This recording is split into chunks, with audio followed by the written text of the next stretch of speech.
इस महोत्सव की परंपरा चली आ रही है। मैं ये पूछ रहा था, क्या हर 5वें वर्ष जो हमारे सहोरिया भावना जो महोत्सव होता है वो इसी स्थान पर होता है?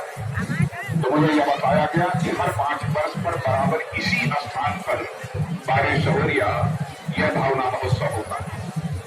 मैं महसूस कर रहा हूं कि इतनी देर से मैं बैठा हुआ, हमें यहाँ की धरती में एक वाइब्रेशन महसूस हो रहा है। ऐसा वाइब्रेशन जिसे हम कह सकते हैं स्पिरिचुअल वाइब्रेशन हमें इस धरती यहाँ पर जो है महसूस हो रहा है।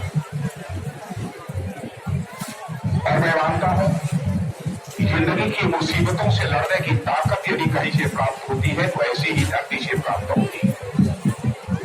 और यहाँ असम का एक पारंपरिक महोत्सव है और मैं आप सबसे अनुरोध करना चाहता हूँ कि इस परंपरा को सदैव हम सबको बनाकर रखने की जरूरत है।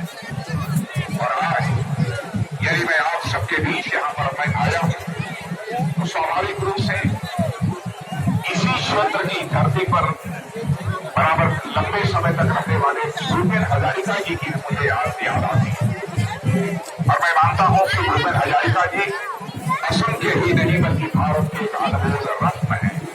ऐसी मेरी उनके तपस्या